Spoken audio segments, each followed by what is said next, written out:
She had beauty, fame, and everything the world could offer. But deep inside, she was fighting a pain no one could see. Her life looked like a dream, yet it ended in heartbreak and loss. This is the story of Anna Nicole Smith, the small-town girl who rose to become one of the world's most famous supermodels. My name is Lolita, and I'm not supposed to play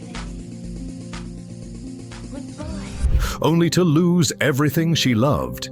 She rose from small-town poverty to become the face of glamour, marrying a billionaire and living the fantasy millions dreamed of. But behind the spotlight, Anna Nicole Smith's world took her to court battles, addiction, and devastating loss. By the time she was just 39, the woman, once considered as the next Marilyn Monroe, had lost her son, her health, and her life, leaving behind a legacy of heartbreak and unanswered questions. Born November 28, 1967, in Houston, Texas, Vickie Lynn's early life was marked by poverty. Raised primarily by her mother, Virgie Tabers Arthur in Mexia, Texas, she had 5 half-siblings on her father's side, but little contact with Donald Eugene Hogan. School proved challenging. She dropped out of Mexia High School in 1984 at 17 without completing 10th grade. Working at Jim's Crispy Fried Chicken, Vickie met cook Billy Wayne Smith. They married on April 4th, 1985. He was 16, she was 17. Their son, Daniel Wayne Smith, was born January 22, 1986.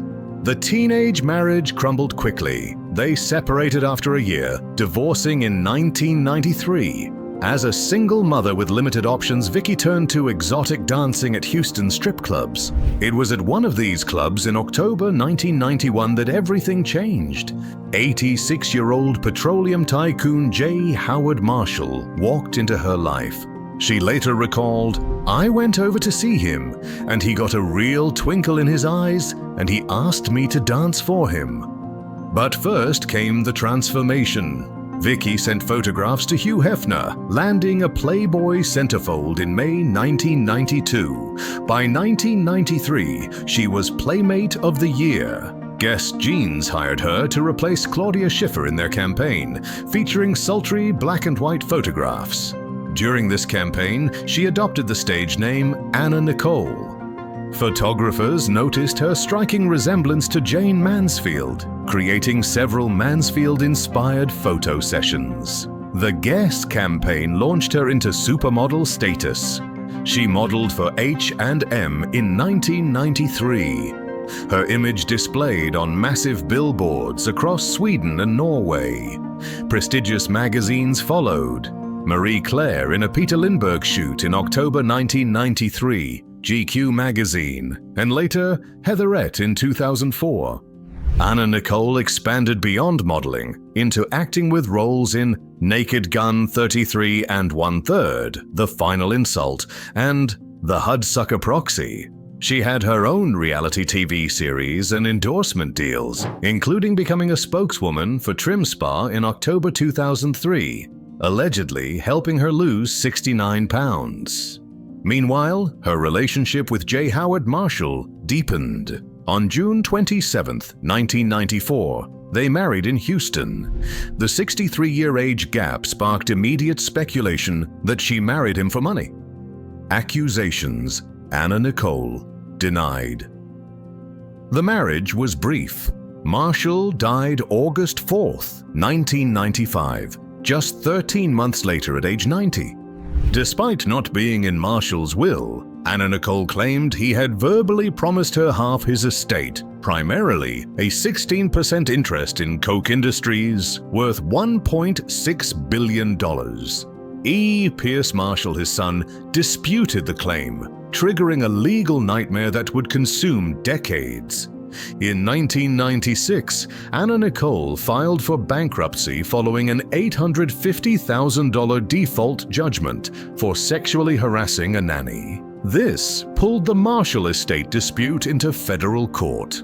The legal roller coaster began. September 2000 saw a Los Angeles bankruptcy judge award her $449,754,134. July 2001 brought a Houston judge ruling she got nothing and must pay over $1 million in legal costs. March 2002 reduced the award to $88 million. December 2004 saw the Ninth Circuit Court reverse that decision. September 2005 brought Supreme Court involvement. On May 1st, 2006, the Supreme Court unanimously decided in Anna Nicole's favor, with Justice Ruth Bader Ginsburg writing the opinion. However, this only affirmed her right to pursue the estate in federal court, not actual money. Behind the legal victories, Anna Nicole struggled with serious health issues. Larry Burkhead later revealed she suffered chronic back pain from breast enhancement surgery and seizures. She began taking prescription drugs for pain management, eventually self-medicating with dangerous combinations. When pregnant in 2006, she attempted rehab cold turkey, but lasted only 1 week. The people closest to her became central to her destruction. Howard K. Stern, claiming to be her romantic partner and attorney, managed her medications. Dr. Christine Eroshevich, psychiatrist, and Dr. Sandeep Kapoor, internist, prescribed numerous medications despite her obvious addiction. September 7, 2006 brought joy, the birth of daughter Danielle Hope in New Providence, the Bahamas. 3 days later came devastation. Daniel Wayne Smith, 20 years old, died in his mother's hospital room while visiting. An autopsy revealed death from a combination of drugs, including methadone and antidepressants. Anna and Daniel were inseparable. Daniel was without question the most important person in Anna's life, Stern testified. At Daniel's funeral, she had them open the coffin and tried to climb inside. She said that, "If Daniel has to be buried, I want to be buried with him." She was ready to go down with him.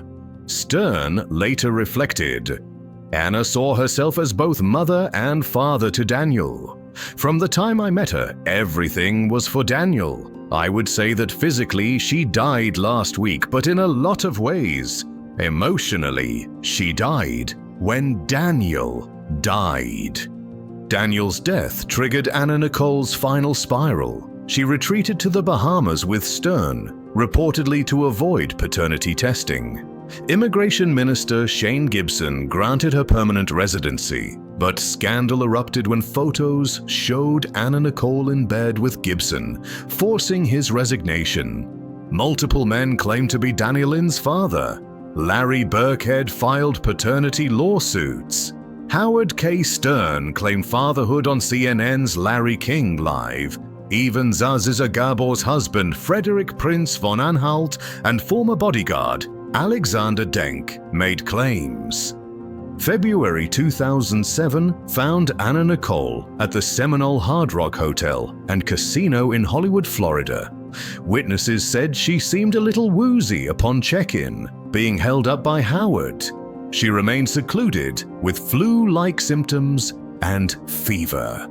Hotel attempts to provide medical care were refused. Warning signs mounted. She was found sitting naked and confused in a dry bathtub. On February 8th, she complained of fatigue to Stern. At 1 p.m., private nurse Tasma Breithaupt found her unresponsive. Despite CPR attempts, Anna Nicole was pronounced dead at Memorial Regional Hospital at 2:49 p.m. Broward County Medical Examiner Joshua Perper ruled combined drug intoxication with chloral hydrate as the major component. 9 prescription drugs were in her system, 8 prescribed to Howard K. Stern, not Anna Nicole. Prescriptions were also written for Alex Katz, a false name, and Dr. Eroshevich. Abscesses on her buttocks from vitamin B12 and human growth hormone injections had become infected, contributing to her death. The criminal investigation led to the March 2009 arrests of Stern, Eroshevich, and Kapoor. Former nannies testified they witnessed Stern and Eroshevich crush up and heat some of those drugs in order to turn them into liquid and inject Smith. One nanny, Kwethly Alexei, said medications left Anna Nicole unable to walk and unable to handle her talking. October 2010 convictions were largely overturned months later when a Los Angeles judge dismissed most charges, ruling insufficient evidence of intentional fraud. The estate battle's final chapter came in June 2011, Stern versus Marshall. The Supreme Court ruled against Anna Nicole's estate, stating the $475 million California bankruptcy court decision lacked proper jurisdiction. August 2014 brought the final rejection of $44 million in claims. April 2007 DNA tests confirmed Larry Burkhead as Danny Lynn's father. Today, Danny Lynn lives with Burkhead, attending the Kentucky Derby annually where her parents first met. Burkhead reflects, "She inspired a lot of people. I think she changed a lot of lives. That's why I think to this day there's still a fascination about Anna Nicole, and I think there will be for a long time." Burkhead said, "You've got to think, my daughter was born on September 7 and on September 10, Daniel died. So you go from that extreme high and low, and how do you process that in your mind? Although her death certificate will list a different cause, an accidental overdose, in my mind, I think she truly died of a broken heart." From Vickie Lynn Hogan to Anna Nicole Smith, the transformation brought fame and fortune, but cost her son, her health, and her life. The supermodel who seemed to have everything lost what mattered most.